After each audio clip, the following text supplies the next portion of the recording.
Hello, everyone, and welcome back to another week here at the Damage Report. It's a Monday, and Mondays are traditionally always very fun here, but I think this one is going to be particularly good. But let's get it started off with the return of Francesca Fiorentini. Francesca, how's it going? Salud, Dragon Squad. Happy continued endless birthday, John Iadarola. I'm sad I missed it. There needs to be like at least a 2-week period where it's not my birthday, especially because within less than 1 week, it's my wife's birthday. So let's make it about her for at least a couple days. Sure. I think that's fair. That's then a back fair to distribution. And then right back to me. But anyway, welcome back. I hear that you had a really gross episode of TBR. Gross? Oh no, that was pitched it. Oh yes, no. So we're doing a top 10 later on, John, for all the subscribers of the Damage Report. I'll announce that, and we're talking about Mr. Lou Dobbs. And for a Newsbroke video, which there's a new Newsbroke out, all about how to actually stop white supremacist and extremist violence, i.e. don't do another war on terror. But we talked about Lou Dobbs. So I think the reference you're saying is, I was telling you about some what we called him, and we can tell all the subscribers exactly what we called him, because it was pretty visceral and disgusting. Yeah, and look, if Francesca's calling it disgusting, based on our experience with her over the past few months, you know it's an issue. How dare you? But anyway, that sounds good. Okay, so look, we got a lot of news. We're gonna have a little bit of updates on the Senate trial, which I guess is happening soon. What's gonna happen with the COVID relief bill? We had some good news last week about that, so let's balance out the scales of the universe. A little bit of good news, bad news on COVID. It's a good news, bad news sort of day. And why wasn't Trump ever on Parler? It's an interesting question with a really corrupt answer, or potentially corrupt answer, coming up a little bit later on. But for those of you who are already watching, thank you for being here. Please hit the like button and share the stream if you haven't already. And if you'd like to engage with the chat over on Twitch, with drawings of me shaped like a penis, or on YouTube, we can all have a lot of fun. You can send in messages, we'll respond as we go. And then after we're done, we're gonna do that top 10 list. So if you'd like to get access to that, it's available every week, as well as the back catalog, the ever-growing back catalog of top 10 lists for our level 2 and level 3 subscribers or members over on YouTube. So that's all there for you. And with that, why don't we jump into this news? Donald Trump is the first president in history to be impeached twice, which means that it's the first time that you've been ever been able to sort of like learn lessons from the first one and apply them to the second one. Most presidents capped out at the first, so there was really no time for growth there. But apparently the Democrats do have some lessons. So what have they learned? Well, Democrats apparently complained that the first one was repetitive and sometimes sanctimonious, although it is the impeachment of the president. So if something was going to be, it seems like it'd be that.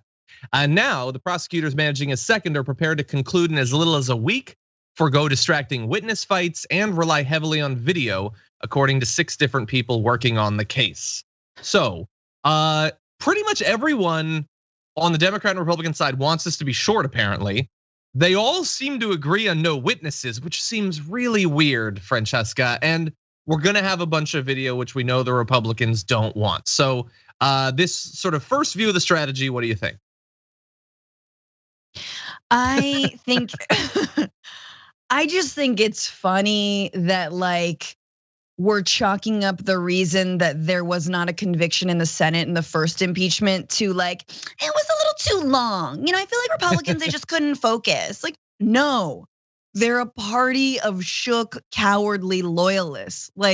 They are lemmings. They are and which is why we're in this moment where all of their complicity and their loyalism has led to this second impeachment that's actually put the lives of, not regular citizens. No. That's been long been the case. No, of representatives and senators themselves. So now you see what happens when there are no consequences for your previous actions.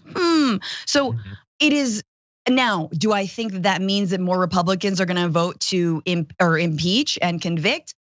No, but I just think it's funny that there's stupid hand wringing about what didn't work the last time, as if that was any part of any of it. It was complicated. No, it wasn't. He just called up another country and was dig up dirt on my opponent. Bye. Yeah, it's a great point. Because this article, like we don't have a bunch more from this particular article, but one thing they said was, we want to make sure that we don't drag it out because then Republican senators could get bored or distracted. First of all, that's the saddest thing imaginable that that's actually consideration, but it's not actually a consideration. No Republican is like, yes, it is difficult, and though it might mean the end of my career, I must take a stand here at last against Donald Trump and his treachery. Oh, me get tired, me quit. That's not what is gonna happen. It is an interesting, we could do hypotheticals on what might matter. Someone in the chat was like, he could stand up and say, yeah, I sent them to kill Pelosi. What are you gonna do about it? And they'd still acquit him. I don't know. I don't know about that. Maybe there's something he could say that would be a bridge too far. But how many open minds could there possibly be? I doubt 17. That's what I doubt. And it's looking like he's actually going to testify. He's going to be in his own hearing, obviously. Well, as of Friday, I had seen that his lawyers didn't want that. Anything could change. It's still possible. I'm sure the Dems would like it.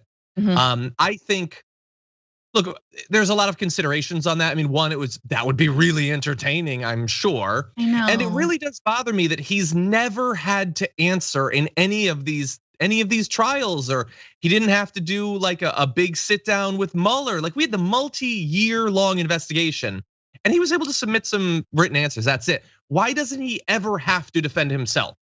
This strong alpha man, the ultimate Eagle Patriot missile man. He just hides behind like, oh, I'll be over here with my lawyers. Because everybody knows that I'm such either a dunce or a liar that I would make things worse for me. So, and they're saying he tried to overthrow the government. That's what they're saying. So how could he not have to actually speak to that? How could it just be a thing where like, we'll debate it. You just go over there. You do whatever you want and we'll debate whether maybe you don't get to run again. I don't know. The whole thing, if you don't have him in, and I get that they can't apparently force it, it makes it seem less serious to me. Yeah, oh, for sure.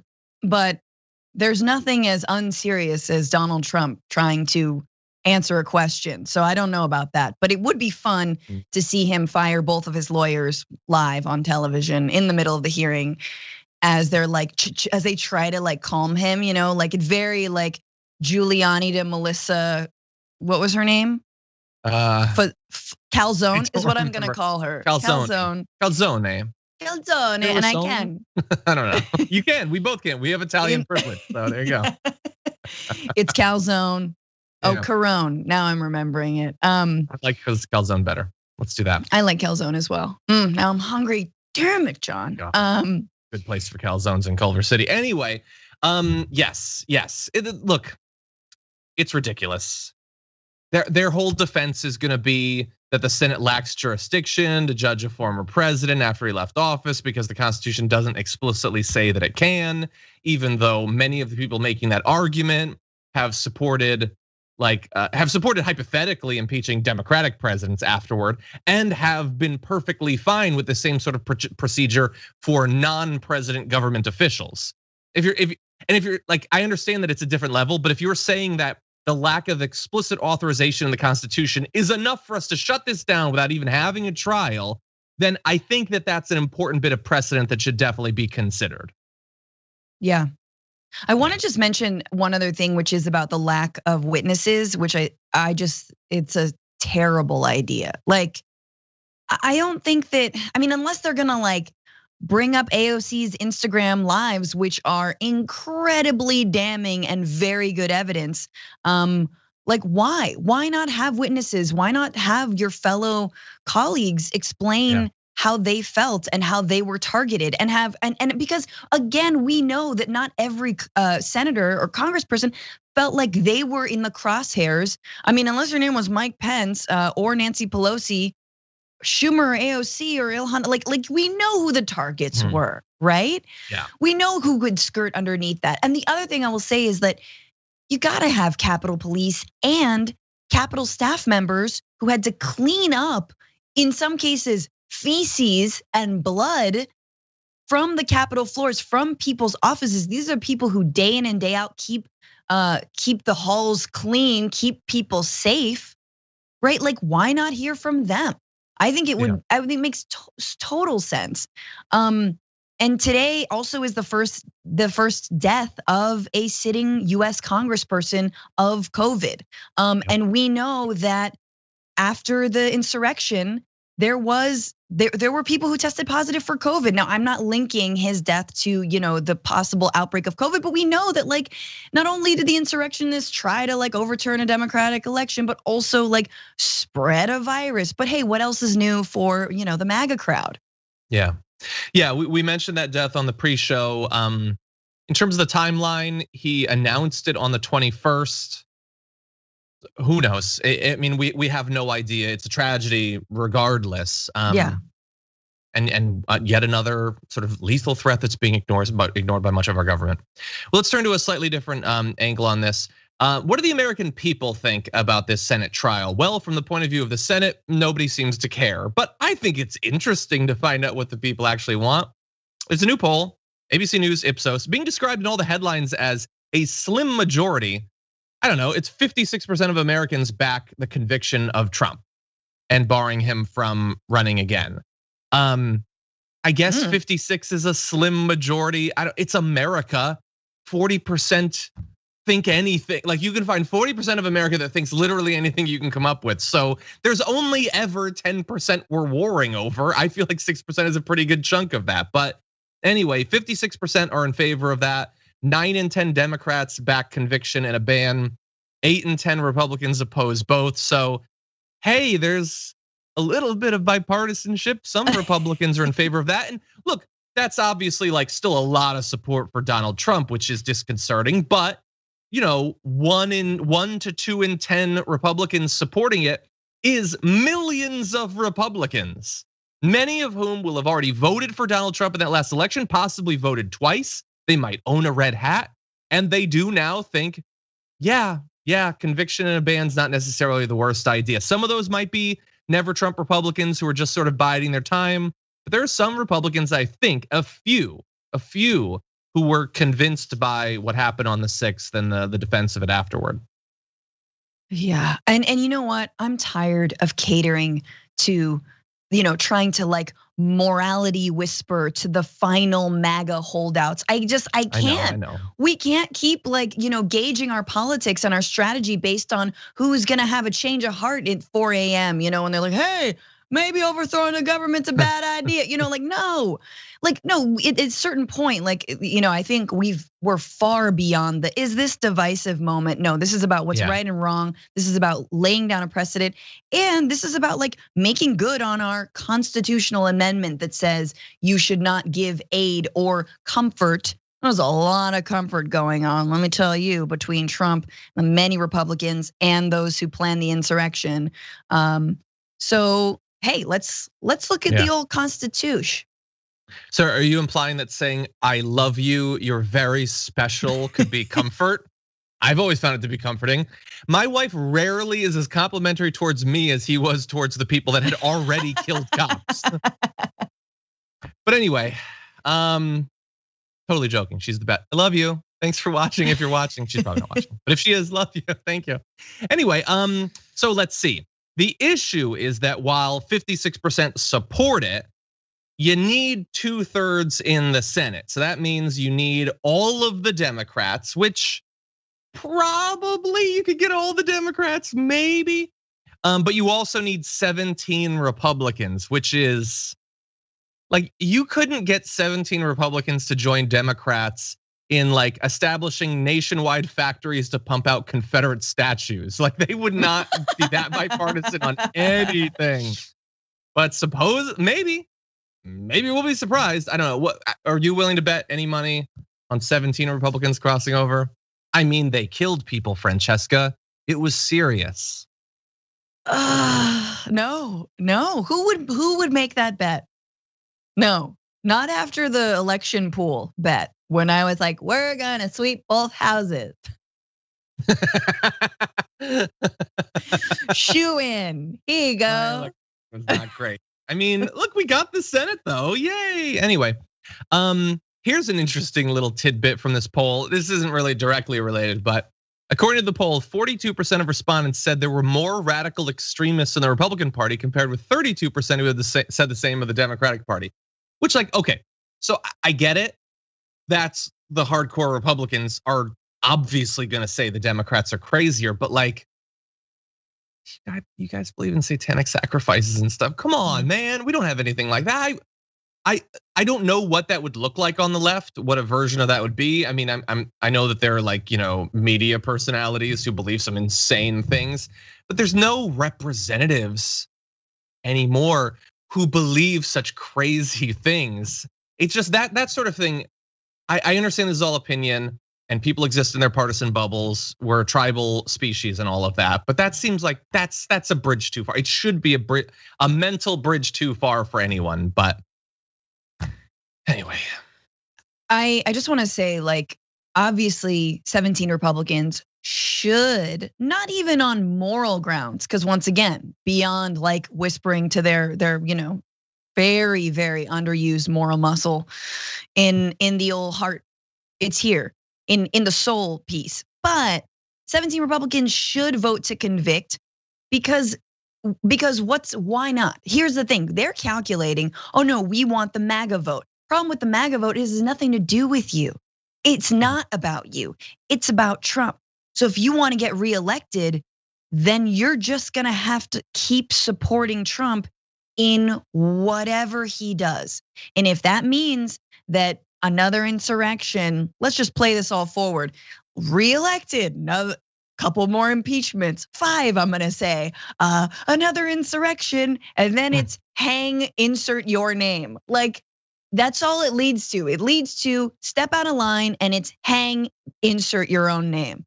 So what is the incentive knowing that MAGA is so tied up with the Trump family? Not even, maybe Ivanka a little bit, but he would absolutely like push, like throw her off of a cliff, whatever he have to do, under a bus, over a train, all the things that you can stab someone in the back, if it meant that he could get ahead. So again, the calculation's ridiculous. Like, where do you want your party to actually go when we're watching it kind of disintegrate? I know there's people who are like, no, this is the future. It is Q. I don't know. I don't know. I think it's what is it likely to be and what might actually work are obviously very different things. But to your point about what that vote actually represents, where it turns out, like, I get that. I'm gonna try to say something that pragmatically could be incorporated by a Republican to try to change their party in a way that might make them more likely to win. But that's not gonna work because they refuse to accept what has happened with the elections. And you're not gonna be able to learn anything if you refuse to accept what actually happened. But since Donald Trump got elected, they lost the House, they lost the presidency, they lost the Senate in Georgia. Maybe his movement ain't that great. Like, maybe it's not the best. Yes, they got some judges because of the way the Senate's set up and extra power to the rural states and all of that. But in terms of actual elections, they're not doing good and they haven't for years. I don't know, doubling down on that and going in the more satanic direction doesn't seem like the best idea. What do I know? Anyway, let's read some comments from the audience. Then we're gonna move on to some other news. First out the gates is from Gabby saying South Africa stopped AstraZeneca because useless for mutant. Yes, actually, we're gonna be talking about a little bit on the pandemic in just a little bit, but thank you for that. Sinful Solution says, yay for Francesca, nice. Sailor says, I'm tier 2, but I can't figure out how to get to the exclusive videos in the app. Also, much love to John and Francesca. Well, if you go to the playlist, there should be a playlist for the top 10 list and a playlist for the Q&A, and hopefully all the videos should be visible there. Forrest Dudley says, I think Mike Lindell's speech patterns are starting to mimic Trump. Also, love Fantastic Mondays. My second favorite person on TDR after John. Sorry, Francesca, deal with it. Also, I'm formally announcing my claim of Shenron Dragon. It's yours, thank you. Luck Dragon says, hey John, I didn't realize we shared a birthday. Hope your weekend was great. Let's make this year before I turn 40 a much better one than last year. Already better with Tangerine Hemorrhoid out of office. And no, that's not what they called him on her show. It was worse than that maybe, but anyway. Okay, Leslie Ann, thank you for becoming a tier 2 member on YouTube. Really do appreciate that. Thomas, welcome to tier 1 as well. Over on Twitch, Obi Mom Kenobi gifted 5 tier 1 subs. As always, Obi, thank you. And thank you for watching. K-Chan subscribed for the 7th month. It says happy B-Day, Franny, John, all the staff, everyone in chat. Everyone was born today, but not yesterday. Bama Raider subscribed for the 3rd month. Thank you. USC Raider Dynasty for the 4th month. Says love TDR. Can I be always hungry, Dragon? Been following for 6 months. You can. Thank you. We're hungry too. That's why we're talking about calzones on the show. Elmo says subscribe for the 4th month. It says cute haircut, Franny. Thanks. Nice. Don't tell anyone I got it. Oh, whoops. Pandecember, she used her special powers to have one of those stores open up. Pandecember says, I saved my resubs for when TDR is on air. Favorite show on the whole TYT channel. John and friends make my day. Love hearing news from a fellow board game nerd. Oh, thank you. By the way, that reminds me to Tom, who might be watching. I got the game that you sent. Thank you so much. Can't wait to play it. My wife and I are excited to try out some of these new games in the new year. And with that, wait. Alien Sock Puppet in the Twitch chat says, Lou Dobbs, show us your undies. No. That dies with the tangerine hemorrhoid, which. Oh. This is a news show, ma'am. Anyway, with that, let's jump into some news that is dark, but brighter than what we've been discussing up to this point. We've given Joe Biden a little bit of credit for what he's pushed for in this COVID relief bill, but it ain't passed yet. And suddenly it's starting to look even worse than it did last week. Here he is on the inclusion of the hike to a $15 an hour minimum wage. You also want to raise the minimum wage to $15. Is that something you would be willing to negotiate on in order to get Republican support? Well, apparently that's not going to occur because of the rules of the United States Senate. So you're saying the minimum wage won't be in this? My guess is it will not be in it, but I do think that we should have a minimum wage stand by itself, $15 an hour, and work your way up to the 15. It doesn't have to be boom. And all the economics show if you do that, the whole economy rises. I'm prepared as President of the United States on a separate negotiation on minimum wage to work my way up from what it is now, which is pain. Look, no one should work 40 hours a week and live below the poverty wage. And if you're making less than $15 an hour, you're living below the poverty wage. But that may not be in your American Rescue Plan. No, I put it in, but I don't think it's going to survive. Okay, so after that interview, which was Biden's first sort of sit-down television interview, senior advisor to the president, Cedric Richmond, said Biden's comment on the increase not surviving, quote, was merely his prediction of what he thought the Senate would do, adding, Bernie Sanders has assembled the team to make a very compelling argument that it should stay in the bill. We're gonna go to Bernie in a sec, but Francesca, what do you think about this seeming preemptive retreat by Biden on the hike of minimum wage? It's interesting because in that clip you see two different Bidens, which is like the one sort of like, we can work our way up to it, and it's not gonna happen overnight. And it's kind of the politician's line that like whenever you're asked a question, you always sort of retreat from the like principle of what you stand for. And then he just goes into like, wait a minute, no one working 40 hours a week should live below the poverty line. Yeah, wait a minute, that's what I believe. And it's like, and that's a little bit more like the grandpa Biden, the Biden who's like, peace, I'm out, like I'm gonna just walk away.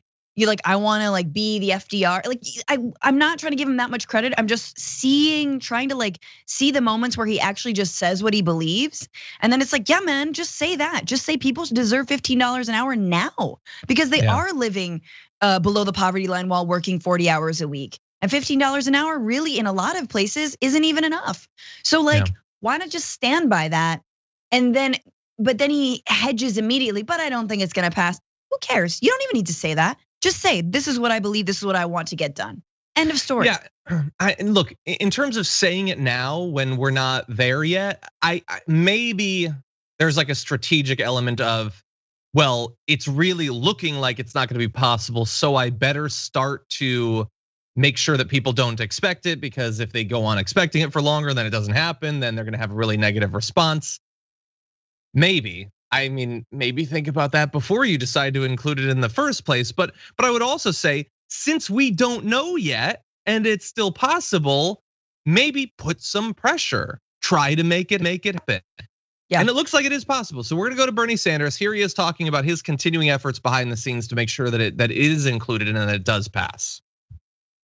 We've got to raise that minimum wage to $15 an hour. And I can tell you, as chairman of the Budget Committee, we have a room full of lawyers working as hard as we can to make the case to the parliamentarian that, in fact, raising the minimum wage will have significant budget implications and, in fact, should be consistent with reconciliation rules. During the campaign, you were running for president, and you said whoever you picked as VP would overrule the parliamentarian in order to pass legislation such as Medicare for All with just 51 votes. Should Vice President Harris do that, overrule the parliamentarian to keep the minimum wage increase in this bill? Well, before we get to what the vice president is going to do, I got to get through the parliamentarian, and then I got to get 50 votes in support of raising that minimum wage to $15. Okay, so we got two bits there, Francesca. First of all, he has this team of lawyers, which instantly, for some reason, makes me think of the Binders Full of Women, except that this one isn't misogynistic. But anyway, he's got people that are still working on it, so we don't know yet. So I would say project strength leading up to that. But then he didn't answer the question about whether Harris should overrule the parliamentarian. What did you think about that? Well, I mean, then he answers it honestly, which, I mean, Jake Tapper's assuming that there's 50 votes on the Democratic side, and the truth is there's not. The sad truth is they still have to whip those votes and make sure that all Democrats are on the side of a $15 minimum wage, which seems like such a no-brainer for us progressives and people, on the left, but like, actually, there's the, Mansions and Kristen Cinemas and Hickenloopers and other folks who were like duped by, Joni Ernst in one of the first rounds of negotiations around the $1.9 trillion stimulus that where they were like, yeah, no, we shouldn't have it, and because they're worried about, I don't know what, small businesses that we keep touting out. So I think it's a little bit preemptive. I personally think if the votes are there, then yeah, Kamala should step in, but I don't know if they're there. Yeah, and like it's depressing that you can get to the point where Joe Biden now talks about like the fact that so many people are effectively living beneath, I think he means the poverty line, but he keeps saying the poverty wage. But anyway, he now accepts it. He's talking as if he's Bernie Sanders, even though, I don't think you have to go back that many years before he wouldn't have supported this either. But you still have people like Manchin who are like, no, if it's 11 here in West Virginia, that's the highest it should be anywhere. Because I have to imagine no place is more expensive to live in than West Virginia. It's an insane position to hold. God, Joe Manchin. Anyway, but I guess in this, I want to ask the question, is he going to be the one Democrat to end the doubling of the minimum wage nationally? And yeah, he probably would be okay with it, even though it would be devastating economically, the moral cost of the damage to so many families, including in his own state. But then also strategically for the Democrats, not delivering on that after making it a big issue is going to be devastating too. He seems perfectly willing to be the Democrat that ensures that. I also want to just quickly say, if you rewatch the first part where Bernie is talking about the minimum wage and how it needs to be raised and all of that, I get that he does a lot of interviews and maybe he's just tired or whatever. I was yawning during the pre-show because the coffee had kicked in. Jake Tapper looked so bored listening to Bernie talk about how the minimum wage needs to be raised and how people are suffering. He looked like he didn't give a damn about any of this. And I get part of it is probably because I assume he really despises Bernie Sanders. Maybe it's less the topic and more the man delivering the message. Look at him. I think he's listening. It's like if somebody was if somebody was trying to talk to me about the Super Bowl right now. Be like, he's got resting elitist face though. Like he can't help it, He just has a little Anyway. But we do have a little bit on Joe Manchin, something I was alluding to earlier. So here's that next bit. Even if it makes it into the bill, you're going to need every Democrat on board. And West Virginia Senator Joe Manchin says he does not support increasing the federal minimum wage to $15 an hour. He has suggested he could get behind a lower amount, such as $11 an hour, which I think is what the rate is in West Virginia. Would you be willing to compromise in order to get Manchin's vote? Now, I strongly look, a $15 an hour minimum wage is not a radical idea. Making $600 a week in the United States of America, barely, given the high cost of rent and all the other living expenses that people have to pay, that's not a lot of money. So these are debates that we're going to have within the Democratic caucus. But I hope and believe that at the end of the day, the members of the Democratic caucus understand that we do need to pass a $15 an hour minimum. It's just, I get that this is sort of how it works, but like the idea that like Joe Manchin gets to decide if millions of minimum wage workers around the country get $4 extra an hour or not. Mm-hmm. But I mean, and it's this sad is that like most of them wouldn't even end up knowing that it was him that might cause that. Like every day they work, they are noticeably taking home less money, potentially specifically because Joe Manchin doesn't give a damn. I mean, look, I mean, can we go to the other side?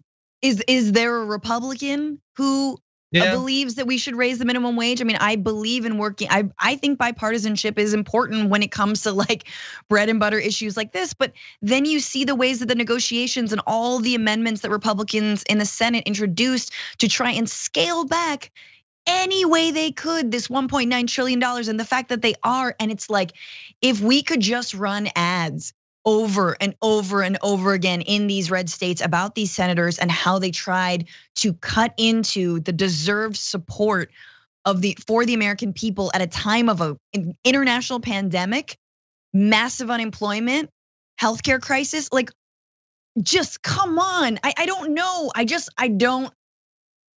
don't know what will work. But yeah, I mean, it is ridiculous that it would come down just to one guy. And I think West Virginians, they've been trying. They really have been mounting a good amount of resistance. I know there's a lot of progressives and Democrats who are really trying to change that state. So yeah, imagine if everything else was the same, but it was Paula Jean Swearengin instead. The conversation we'd be having about minimum wage. All these elections matter. Let's move on to a related topic. We still don't know exactly what the cutoff points for the stimulus checks are going to be. That's another area where now that we've moved into using reconciliation, this is purely the Democrats negotiating with themselves. But here is Bernie Sanders, who was on with Jake Tapper, talking about this debate they're having about where exactly the line should be drawn. Where do you think the cutoff should be? Well, I think what we have done in the past and what we have promised the American people, we've said two things in the last month. We said we're going to get you $2,000, and that's $600 plus $1,400. And what we're going to do is say that everybody, a single person, individual, $75,000 or lower, and a couple of $150,000 or lower will be eligible for that full $2,000, $600 plus $1,400. Now, when people said we don't want rich people to get that benefit, I understand that, I agree. And what we need to do is have a strong cliff so it doesn't kind of spill over to people making $300,000. And that's what I support, and that's what I think most people understand. But to say to a worker in Vermont or California or any place else that if you're making $52,000 a year, you are too rich to get this help, the full benefit, I think that that's absurd. And it's also, from a political point of view, a little bit absurd that you would have under Trump these folks getting the benefit, but under Biden, who is fighting hard for the working class of this country, they would not get that full benefit. Yeah, imagine setting up a situation where people had done better in regard to stimulus under Trump than the new administration, which wants to say that they're the ones who actually care. It's a really weird situation. I mean, let alone, the fundamental issue where you are evaluating people's access to this money based on a financial situation that is like a year and a half old at this point and is not necessarily, for millions of Americans, at all representative of what they've experienced over the past year. Fundamentally flawed, and it's a terrible strategic as well as economic path to go down. Yeah, I mean, but we love, especially in the media, I mean, like, it's always just haggling over like, but do rich people deserve the, like, why don't you just talk about the the millions of people that have fallen into poverty since this pandemic began? Like, why don't you like bring a dose of what you do, which is, actual journalism and reporting. That's you guys. Bring that into the conversation, and then we'll see that, yeah, $50,000 a year ain't that much. Let's just throw in a cost of living stat. Hey, Jake, you know what I mean? Like, so that of course never enters. I just want to make another point. I am fascinated and tickled and so happy to see Bernie Sanders like on the front lines, working on the progressive side of the Biden administration as the chairman of the Office of Budget, or the Budget of Office, or whatever the hell, budget chairman. The point is, it's crazy. Because first of all, he's a way better mouthpiece than Biden is himself. Obviously, he's lucid and cogent, and like really, he has morals that he knows exactly what he wants to say. And I just want to hats off to all of the people, the Bernie movement, and a lot of the organizers that actually made for this moment and made sure that they were at the table. Obviously we have to see what is delivered, and obviously we have to see how this goes. But it is just really heartening to feel like, first of all, the guy was serious when he said "not me, us." Number one. Yeah. Look at him, he's fighting this fight, and it is thanks to a lot of grassroots pressure, and it shows that maybe, that Biden knows that it was progressives and grassroots organizers that really delivered him this win. But just a side note, it's really nice to see Bernie in this role. Yeah, no, exactly. Although, he does say the 1,400 and 600 thing for the 2,000. That just because obviously the sort of trust and affection I have for Bernie in comparison to other politicians, it makes me sort of think, well, if Bernie's convinced that they were saying that's what they were saying, maybe, but no, we've gone over all the evidence. They were saying $2,000. But anyway, that's the criticism. Other than that, it was a great appearance. It clearly really bothered Jake Tapper, but I'm glad that he's out there doing it, as he said. Now that said, let's move directly into other news.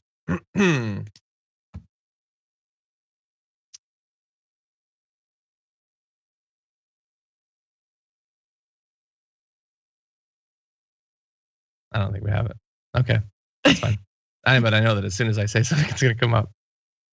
Okay, so a little bit of good news, bad news on the pandemic. Most of it bad because it's the pandemic. In addition to this morning, the first US representative passing away as a result of it, we do have some good news. And that is that the number of new daily coronavirus cases has dropped below 100,000 for the first time this year, according to data from Johns Hopkins. Just under 87,000 cases were recorded in the US on February 7th. The last time we recorded less than 100,000 was November 2nd, before the election. So look, 87,000 cases is still so much, but we've had a lot more than that recently. I still remember we were at 40,000, but it is starting to go down. Deaths are also down. 1,301 deaths were recorded on Sunday compared to 4,101 on previous Sundays. So those numbers are going down. They're still very high in comparison to sort of the middle months of the pandemic, but that's a little bit of good news, Francesca. Yeah, I think you're right. It's hard. The bleakest moment for now has passed. The real question is, can we remember that it's still dark in order to prevent another bleak and even bleaker moment? Because once again, the vaccine is rolling out, but these are our uncles, man. I lost my uncle to COVID. These are our families. These are our friends. These are our communities. Okay, these are people who are gonna be, so every life is really important right now. So I know it's hard to hold on, but put your stupid mask over your stupid face, and try not to get your droplets everywhere, and limit the time that you're in stores and restaurants and grocery stores or whatever. Totally. Yeah, and I know. So I see some people in the chat are like, "Well, but Sundays are always the lowest days." No, I get that, but that's why we're not comparing Sundays to last Friday. We're comparing Sundays to the previous Sundays. So it is actually trending down. We'll see. I didn't watch the Super Bowl, but I did see the crowds, the gigantic maskless Tampa Bay crowds. So that's not good. And a lot of them were cardboard cutouts. It was an actual false flag Super Bowl. It was a. Some of the flags were cardboard too. They were false. The flags were false flags all over. But no, really, they were like cardboard cutters. The people were still way too close together. I'm not talking about in a stadium. I'm talking about the parties like out on the streets and stuff like that. Oh yeah. And they were happening in Florida, which is one of the places that one of the cool new mutant strains of the coronavirus are starting to spread. So here is the bad news. The more transmissible COVID-19 variant that originated in the UK is doubling here in the US every 10 days. This new study, which has not yet been peer reviewed, also found the variant to be up to 35 to 45% more transmissible than the COVID-19 strain that was first circulating in the US. And we have a statement from the authors saying, unless decisive and immediate public health action is taken, the increased transmission rate of these lineages and resultant higher effective reproduction number of SARS-CoV-2 will likely have devastating consequences to COVID-19 mortality and morbidity in the US in a few months. Decisive action is not immediately taken. And gathering in gigantic crowds for a fun, sporty event is not the sort of decisive action they're looking for.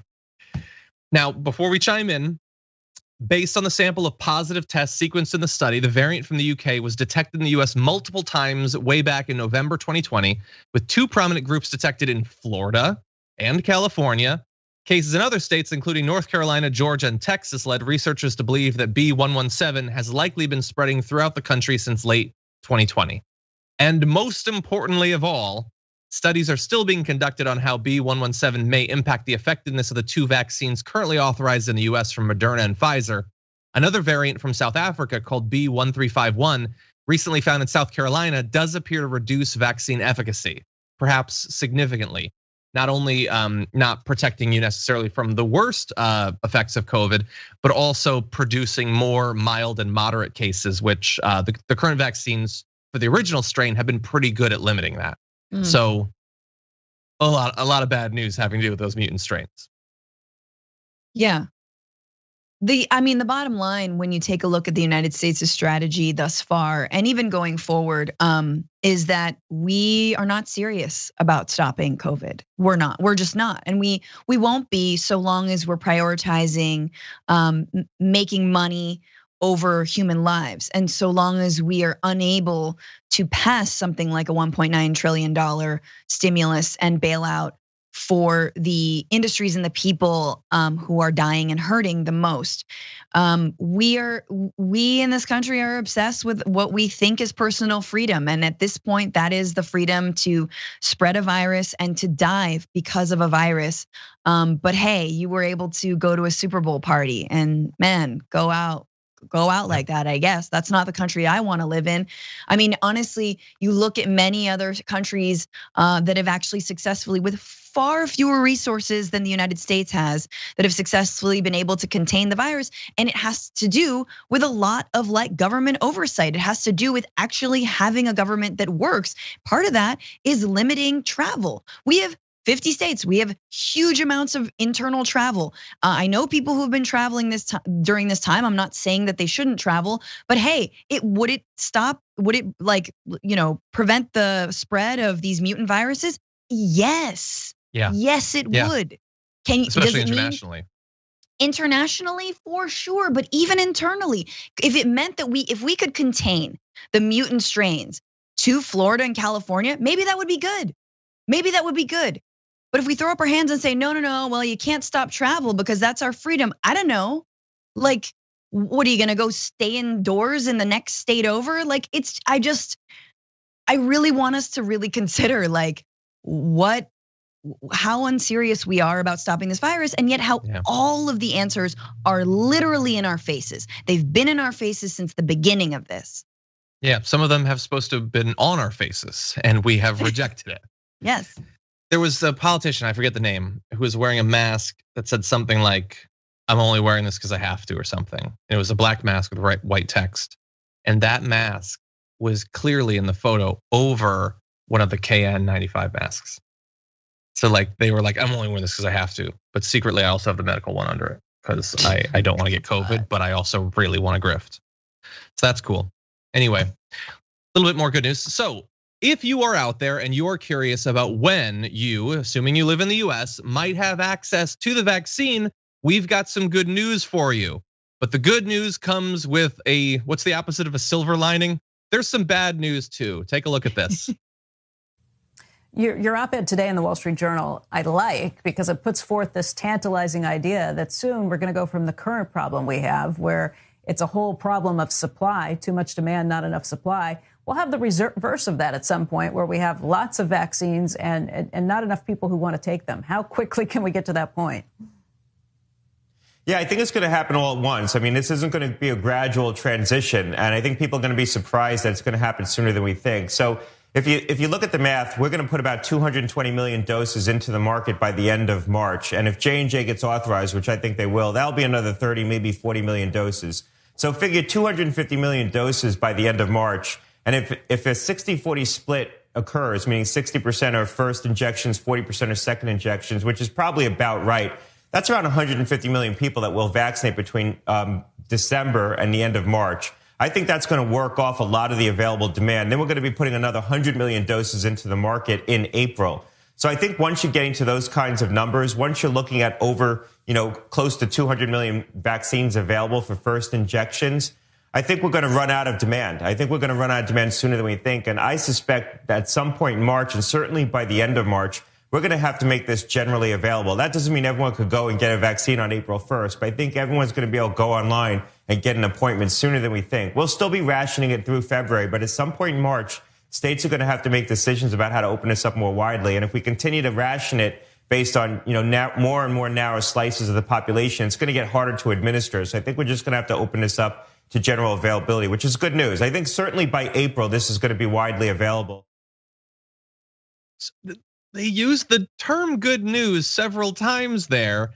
And look, if you want to get the vaccine, the idea that demand is going to run out, so you'll be able to get it, within a month and a half, maybe, that is good news. But if that's only possible because there's not enough people who want to get it, and they're just going to stay out there getting the disease, passing the disease, dying from the disease, passing the new variants of the disease, that's not like pure good news there. That's a nice side effect for some people as a result of the continued willful suffering of more people. That whole clip threw me for one, because he's next to, if I'm not wrong, stock market value. So he's coming at this from a really cold-hearted, you better sell off your Pfizer shares there because they're gonna be running out. He's coming at it from a financial analyst perspective about how soon more people are gonna be vaccinated and what will that mean for all the shares that you bought in Moderna. It's a little bit gross, and or a lot of it gross. And so he then says at the very end, okay, that's good. Which it is good, but are they actually rationing it? Because you shouldn't be rationing it. Well, they're rationing it now. In most states, you have to be above a certain age. A healthcare worker that's the rationing they mean. But right not now, because, but only because there is a lack. The production can't keep up with the administration. Right? Please tell me it's only because of that. Yeah, and he could be wrong. Look, he might be wrong. It might be that they're sort of projecting what the demand will be, and they're doing this in part on some of the countries that have been more successful with vaccinating. So Israel is vaccinated a far higher percent. They're seeing a lowering of demand based on what I've read. But it's also possible that American views of vaccines are pretty distinct from most other countries, and that some people might be worried about it. But if we go a couple more months and there's not widespread evidence of really bad negative reactions, if some of the mutant strains don't just overwhelm the vaccine, then maybe the demand will go up after that. So this is his prediction. It is interesting, I think worthy of discussion, but we don't know for sure that this is how it's gonna go. Sure. No, and obviously, I'm not gonna talk about a national health care program because clearly we don't have that, but that would be one way to make sure people are vaccinated. Hey, free doctor's visit, free COVID vaccine. But for sure, in lieu of that, partnerships with, pharmacies, Walgreens and Rite Aid, getting your COVID vaccine there. That is what we wanna see. That is an affordable and or free vaccine. It should be free. It's free now. Let's hope it continues to be free. And also, like we've talked about on this show, the amount of countries that are not seeing the vaccine, and now we're talking about a glut. Like, I don't know.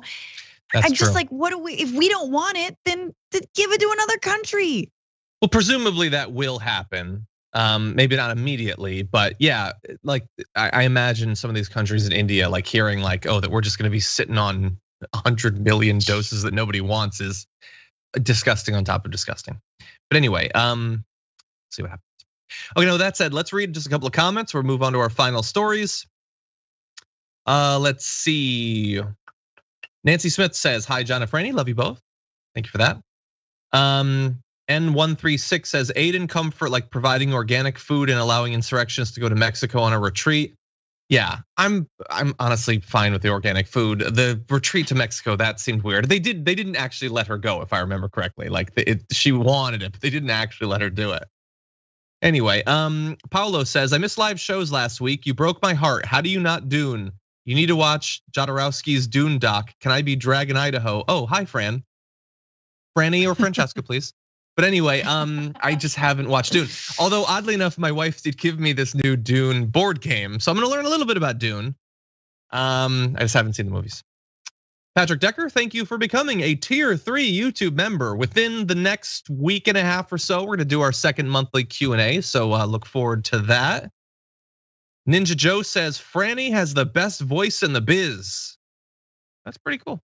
Thank you. Well, thank you. I appreciate it. I mean, it's no longer the best.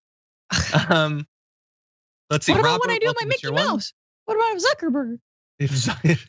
Zuckerberg's one of your best. He's got the best Greta's voice. Pretty good too. Chuck Stover, welcome to tier 2 YouTube membership. Aaron P says, brand new Fran Stan here. Really enjoyed hearing my name read by your sweet voice yesterday, Franny. P.S. Happy belated B-Day. John, you share my sister's B-Day. And Franny, you share your B-Day with my brother. Who there shares my B-Day? We'll talk to JR, maybe. Jeff Stewart, welcome to tier 2 membership. Inca says, hey, Francesca, gonna watch from the start, but nice to catch you live. And happy birthday to John's wife in advance. That's nice. That's very nice. Old Dirty Dragon, that's a great name. That's really good. Why did nobody have that already? Old Dirty Dragon. Anyway, your pre-show recount of your birthday was priceless, well worth $20 at least.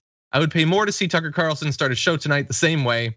By the way, can I claim Old Dirty Dragon? Well, yeah, I mean, you have all the support in the world. Yeah, on the pre-show, I mentioned that I got pretty high for my birthday, so I couldn't remember what movie we watched. But before the show, I mentioned to Francesca, it was You've Got Mail, which I'd never seen before and thought was perfectly fine and nice.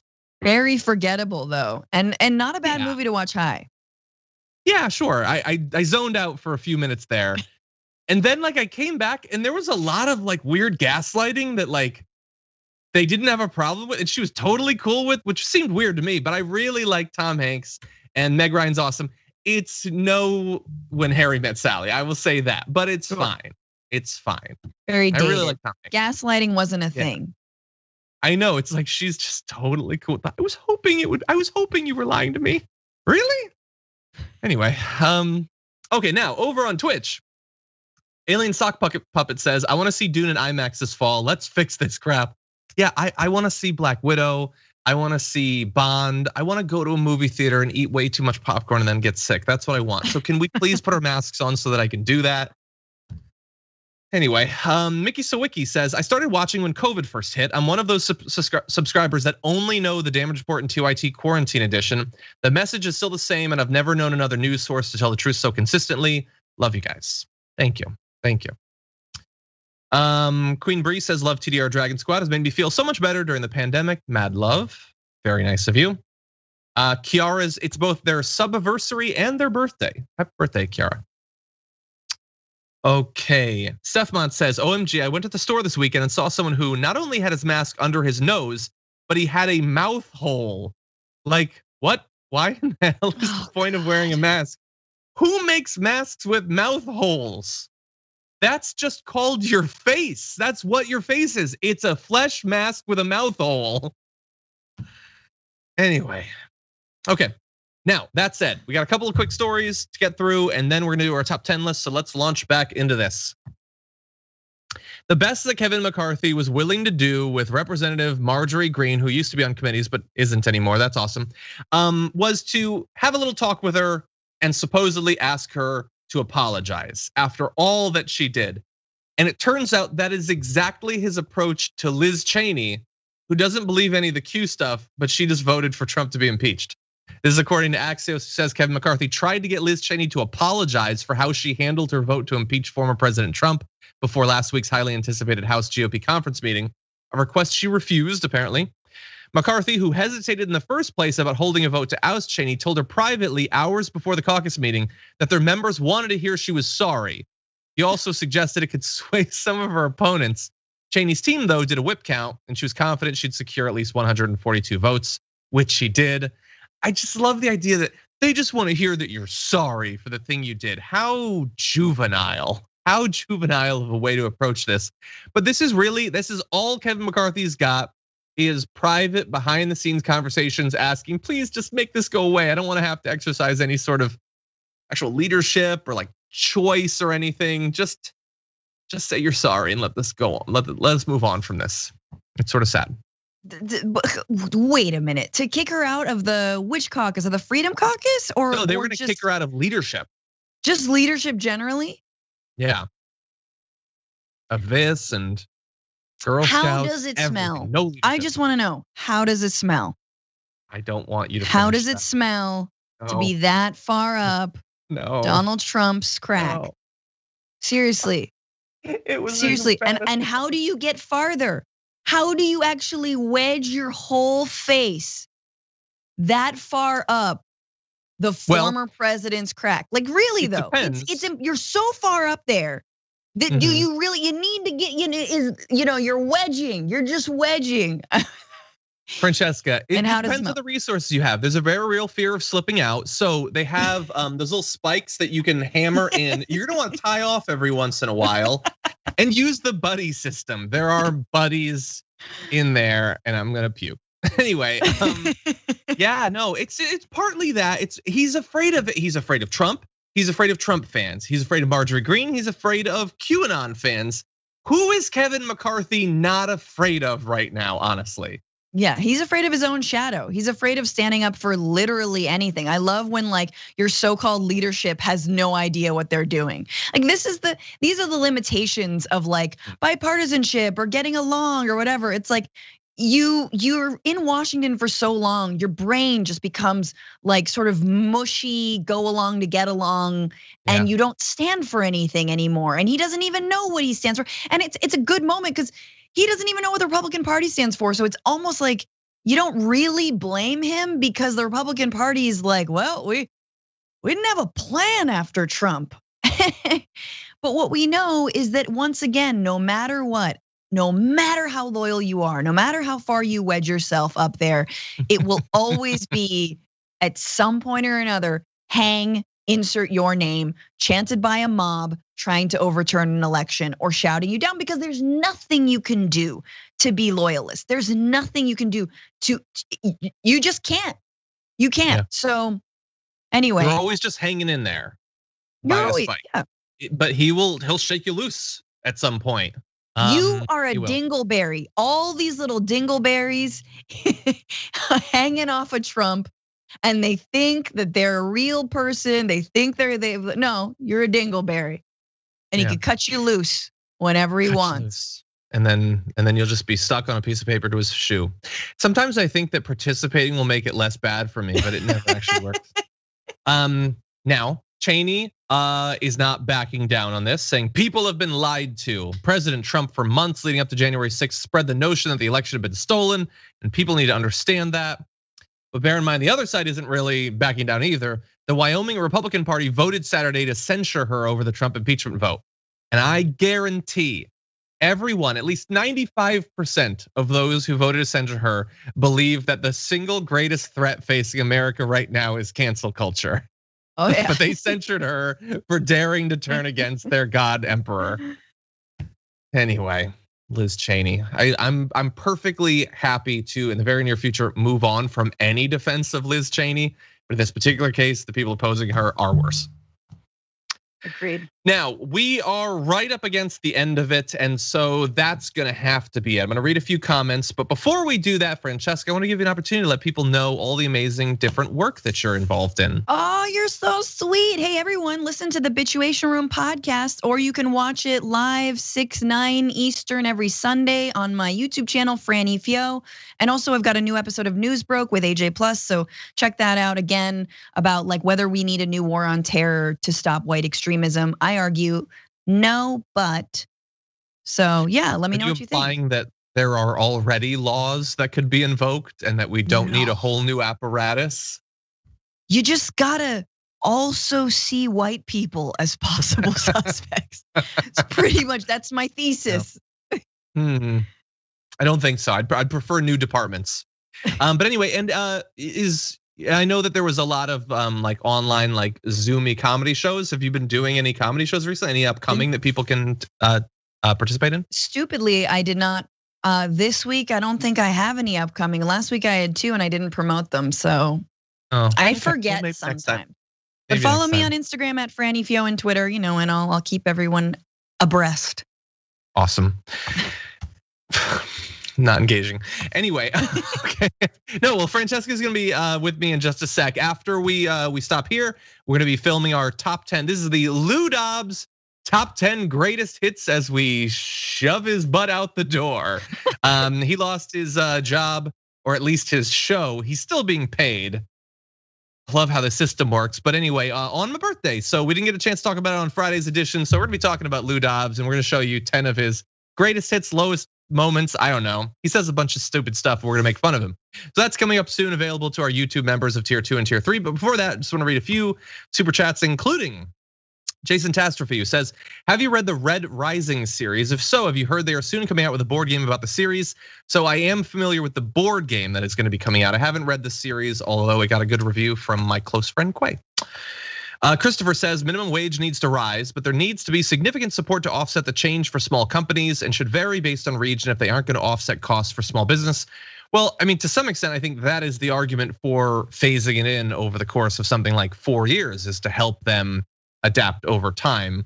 And in terms of the effect on employment, I don't wanna go over all the research and everything, but I believe that a lot of the fears about that cutting millions of jobs is propaganda from, businesses that don't want to pay more, basically. Bernie the Kiwi Bird says, hello to John and my favorite co-host Fran. Can we all just take a moment to appreciate the strange way Manchin's finger looks in the photo? Remind me of the trope of the cigar smoking jerk. I would need to see the B-roll again. I don't know what's, can we bring that up? It's okay, so far no finger, that's good. That's good. His finger is 7 digits long. What is going, oh my God, he's got 2. I don't know what's going on there. That's the weirdest. Okay, well, man, I had never noticed that before. Thank you. Awesome Stuff says some people need to travel for work, and if the government won't pay those people to stay home, then it becomes a matter of survival and putting food on the table, not freedom. Yes, so and we've talked a lot about people having to be put into that terrible position. Obviously, we're talking about willing stuff, going for fun, for parties and stuff like that. Leslie says, sorry tuning in late. How cute is Franny's new hairdo? It's adorable. You might say it's fantastic. Happy Monday. Pepperoni Dragon, hello to you as well. Raleigh says, Fanny said, how did it smell to be that far up is? And John says, depends. I hate all of you. Well, that sucks over on Twitch says, I finally listened to the Bitchuation Room and it's good. I should have got on it sooner. Well, all of you now have an opportunity to not make the same mistake that individual did by going and listening now. Bart says Joe Manchin missed his calling as a bass player because of his fingers. He should have been a musician rather than a politician. I would be perfectly happy with that because I wouldn't have to deal with him in politics and I wouldn't deal with him in music because I wouldn't be listening to it. That'd be a great situation from my point of view. Okay, let's see. Civic Folly says, I have a room full of lawyers. Sometimes we bicker, usually about whether and everything bagel goes better with tuna or chicken salad, but we agree on the $15 wage. I hope that they get it done. Because Biden, like, it's all backpedals and retreats and everything. He's pushing for some good stuff initially, but he needs to actually make good on it. And J&A Moore asks if I read the Sword of Truth series by Terry Goodkind. I tried to read the first one. I wasn't really into it. It's apparently like an epic fantasy series that I know has a lot of fans, but that apparently like really demonizes socialism, which is not what I expect out of my fantasy novels. It's like how capitalism is great and socialism is bad. That's what I've heard anyway. That said, we're gonna go record our Lou Dobbs top 10 list. Thank you everybody for joining us for the show. Lou Dobbs. What did I say? Our Lou It's Dobbs. gonna be Lou Dobbs. It's gonna be lewd. And you got that to look forward to soon, as well as an upcoming interview with Abdul El Sayed. We're gonna be talking about Medicare for all. That should be up soon. So with that said, until next time, stay safe out there, stay sane out there, and we'll see you soon.